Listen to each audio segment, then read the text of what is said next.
Fenomena banyaknya generasi Z yang memilih menunda, bahkan tidak menikah menjadi perbincangan hangat.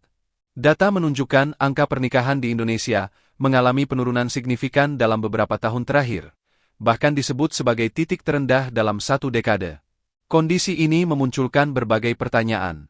Mengapa Gen Z enggan menikah? Apakah mereka egois dan terlalu mementingkan diri sendiri? Anggapan itu belum tentu benar. Banyak yang menilai generasi ini bukan egois, melainkan lebih sadar dan realistis dalam memandang kehidupan. Mereka tumbuh di era digital yang serba terbuka, di mana informasi tentang kehidupan rumah tangga, konflik pernikahan, hingga perceraian begitu mudah diakses. Mereka menyaksikan sendiri bagaimana banyak pernikahan generasi sebelumnya berakhir dengan pertengkaran, tekanan ekonomi, hingga perceraian. Bagi sebagian Gen Z, menikah bukan lagi dianggap sebagai tujuan hidup yang wajib dicapai sebelum usia tertentu. Mereka melihat bahwa pernikahan bukan solusi otomatis atas kebahagiaan, melainkan tanggung jawab besar yang bisa menjadi sumber masalah jika tidak dipersiapkan matang. Biaya hidup yang terus naik, harga properti yang tinggi, biaya pendidikan anak yang mahal, hingga tekanan pekerjaan membuat mereka berpikir ulang. Pertanyaan sederhana seperti, pilih naik gaji atau menikah besok?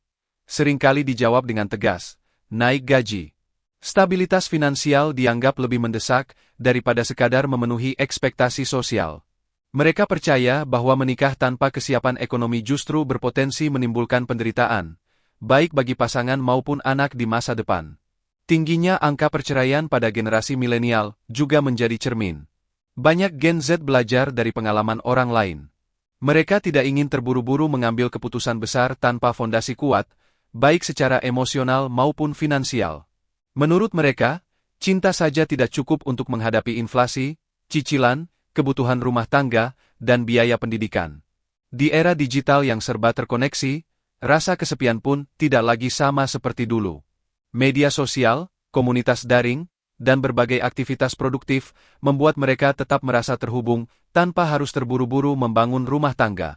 Mereka lebih takut hidup dalam pernikahan yang penuh tekanan ekonomi dibanding hidup sendiri, namun stabil dan tenang.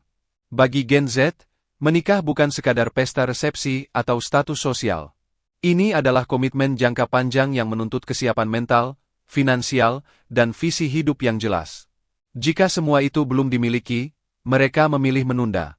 Bahkan ada yang memutuskan untuk tidak menikah sama sekali demi menjaga kualitas hidup. Pada akhirnya, pilihan ini bukan semata-mata tentang ego atau individualisme.